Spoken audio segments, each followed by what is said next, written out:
I thank the chair. I thank the gentleman for yielding. I'm in opposition to the bill.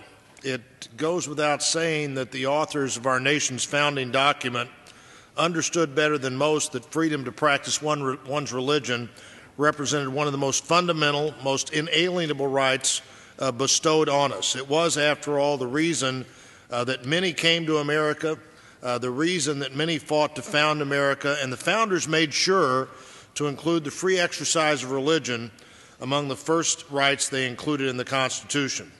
But while the founders saw the Constitution as a means of ensuring religious freedom and that be protected at all levels, this bill, innocently enough named the Employment Non-Discrimination Act, would actually have the effect of rolling back these protections depending on where you happen to work. Perhaps even worse, it deliberately sets out to create a constitutional conflict between one's right to religious freedom and another's right to sue you for practicing it. The tension this bill could create is not difficult to foresee in practice. For instance, if you chose to keep a Bible at your workstation, or perhaps even display in your cubicle a verse you found particularly meaningful, the legal question is simple, created by this legislation.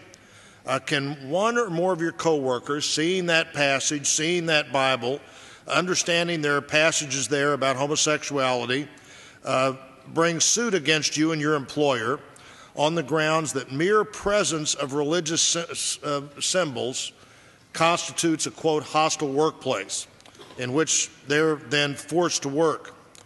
The answer, it seems to me, depends more on where you work than whether or not the position on your desk of the Bible is offensive. Employees, for example, at Southwest Baptist University, where I was the president before I came to Congress, would be exempt from the standards of this measure because they have a relationship with a specific denomination. But employees of either a Christian bookstore or a Muslim bookstore would be granted no such dispensation, potentially being forced to choose between upholding the faith traditions which they are based in which they require customers and complying with a law that says the free exercise of religion can be abrogated by a whim of Congress. This is the wrong decision for us to expect them to make. We're told, however, that any of the legal questions here will be decided and settled in court. The very reason the Constitution established this exercise of religion as the first of all the amendments is so these issues would not have to be settled in court.